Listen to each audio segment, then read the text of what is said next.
might say congratulations. Worked so hard, forgot how to vacation. They ain't never had the dedication. People hating, say we changing, look, we made it. Yeah, we made it. All right, welcome back to another episode of Dr. Brownsville. And we are here with a young man that's very impressive. You see his quarter zip. You see what we're doing. We live in a different type of lifestyle right now. My man, Wallace. Let's give him a round of applause, ladies and gentlemen. Ross, man, how you doing? I'm doing well. How about you? Good. So let's start off, man. Recently, you were awarded something. What'd you get awarded? It was county championship for cross country, Wow. as well as state qualifiers, actually. Wow, that's huge, man. Let's give him a round of applause for that. That's awesome. So, man, that's a huge accomplishment. Have you ever won an award like that before? Or this is your first time? Oh, something this big, yes. Like being first place in the county championships and state qualifiers, like that's a big thing for me. It's never happened before. Okay. So I'm kind of happy that That's awesome, man. Yeah. So when you become rich and famous, you can just buy me a pair of sneakers, is all I ask. Size 12 cement Jordans. I don't know. All right, so let's start from the beginning. Were you born in Uniondale and raised in Uniondale? No, I was born in Detroit, Michigan. Detroit, Michigan. That's where I was raised most of my life. Okay. And I think that you'd mentioned your dad or your mom were in the military? Yes, my father's in the military. He's a major in the Army. Wow. So, and a couple of years back, we started moving like every couple of years, probably like 2.5 years. Mm-hmm. So I've been from Washington, D.C. to Chicago to Columbus, Ohio, and now I'm here in Uniondale. Wow. So I've heard of people who kind of were raised on a military base and they traveled to different places. Like, how is that? Like, do you like it? Do you dislike it? Would you rather just be in one place and not have to move all the time? I mean, I like it, especially like being young right now. It's kind of like it's a soft reset every few years. I do understand, like, I lose a lot of friends and it hurts at first.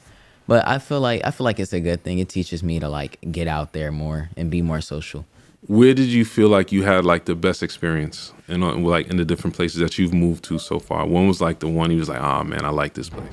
At first, I really hated Columbus, but I got used to it after a while, and I run a lot. So I started just running on my own there. It's not a lot of stuff there. So like there's not a lot of cars to be worried about. There's a lot of trails and stuff like that.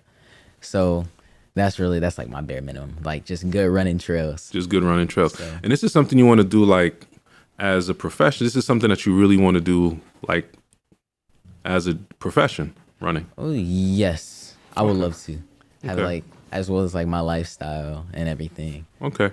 Now, who got you into it? Was it something you just picked up to kill some time, or was it like mandatory? Your dad, Major Wallace, said, hey, you better get into something. What was that like?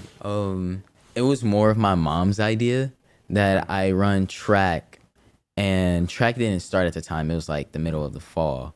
So I went to go apply for track, and the cross country, I had met up with the cross country coach, and he told me, he was like, oh, track isn't in season yet, but we do have cross country. So I signed up for cross country. I ran one practice, and like I immediately fell in love. What is it about running that you love so much? Because I can tell you really, really like it. Like, what is it about cross country that you just enjoy? Mostly sightseeing. Like whenever I run, I just like to look at sights. Ever since I was younger, like whenever I was in the car, I would like really pay attention to my surroundings, just so I can like know where I am, how to get there from like anywhere. Okay. So I feel like that's where it kind of came from, as well as I used to run with my dad when I was really young, around like 6. So. Was that like in the morning when he'd get up and do his exercises, you go and run with him and exercise with him? Yes. That's cool, man. And he, like, every morning he'd get up at 5, 6 o'clock. What was the regimen for Dad, like, waking up every morning? What did he do? I'm not sure. I kind of forgot. His regiment is way different today, Okay. but we would run at least 3 miles. Every morning. Yeah, so at least 3 miles every morning. We were going cool. slow, of course, because I was with him and I was sick, so That's wasn't cool, really that man. fast yet. Listen, Major Wallace, just so you know, you've raised an amazing kid. You should be very proud of him. I love his demeanor. He's his own person, and he wears quarter zips. Now, let's walk through the quarter zip, because this is not your only one. You have a collection, I think. You have the beige one. No, that's not a quarter zip. It's the Oh, no, it's that's like a a full. sweatshirt. I do have two other ones. It's like a black and red one, as well as I do have a beige one actually. Yeah, I know. Listen, let me ask you a older one. question. What made you transition from the Nike Techs to the quarter zips? Because I'm trying to convert some of the students here into a better life. I want them to be presentable with our quarter zips. What makes you not wear Nike Techs every single day of your life? For all the students in the audience. Well, personally, I just like looking formal.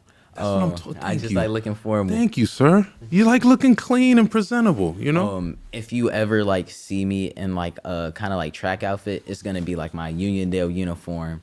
I wouldn't like wear any like Nike Tech or anything But like I that. think that's subconsciously because you was raised in the military. So I think you probably have a disposition towards that. You probably feel super uncomfortable wearing just regular. If I walked outside with Nike Tech every day, my dad would just tell me to take it off. Oh, okay. Yeah. Cool.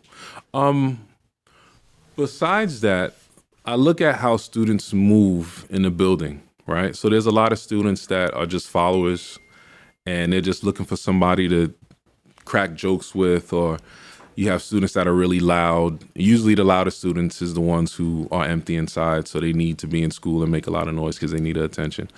But you're your own person. You're by yourself. You don't follow anybody. Where does that come from? That kind of individuality and being, where does that come from? Simply just being alone. I had like a 2-year period where I didn't have any friends. It was a struggle because I was always moving. I had no friends, so it was just me. I had to figure out what kind of person I wanted to be, as well as I've grown a lot. Like, don't get me wrong, my 9th grade year, I kind of was Kind of wild. Yeah, Okay. it was kind of wild. We don't talk about that though. Okay, cool. But yeah, I kind of just being alone made me like just find my identity. It gave me time to learn and reflect about myself. So what would you say, like there's a lot of kids who struggle with peer pressure and they smoke and they vape and they do all kinds of things really because of the crowd that's around them. How did you get to a place where you was confident enough to say, all right, I'm gonna just be my own person, and if I have friends or not, it doesn't matter? Like what would you say to a person that's struggling with that? Can I look at this camera? Talk to the camera. Alright, Talk to the camera. So, don't care about fitting in school. In like 5 years, you're not gonna remember any of these people's names. Like, just being honest. If you have a bad hair day, I know I've had a lot of bad hair days. We don't talk about my first day of school. Like, that's just, it's periodically. Like, it's not a forever thing. Not everybody on the street is gonna see you for how you were in high school. They're gonna see you like how you present yourself up front. So like these spider hoodies, this Nike Tech, if you go up to a person and you're looking like that, they're just gonna base you off of that. So don't care about what kids in school like. But I think it's interesting that you say that, because I think, like you said, because you moved around so much, you don't have like this, like, it's not like one person's opinion is super significant to you, because you, in your mind, is like, I might not even see you 5-6 months from now. On the other hand, you have kids who've known each other since they were in kindergarten. And so they start to believe this conception that because I've known you for so long, I really care so much about what you think. And they really don't know that after high school, they're literally not going to remember people's names. They're not going to know. And that happened to me. So I think that's powerful. Who's your favorite track star, you'd say? Honestly, I don't have a favorite track star. It's kind of just been like a me thing for like inspiration and everything. Really? Yes. You don't have a person that you look at and say, I want to be like this person. It's just you're focused on you. Yes, focused on me. Wow. I know that I'm a pretty good runner, but I know I have a lot of space to improve, and I just want to get there on my own. I want it to all be like self-made. I think that's the best way I could say it. Self-made. I respect that, man. I do. I really, really do. This is a pretty short podcast because I was running late. But what I want to say to you is this, and I want to say this to the students that are watching. Sometimes the quiet kids don't get recognized. They don't get celebrated. They don't get their flowers because they're quiet and they just kind of go about their business.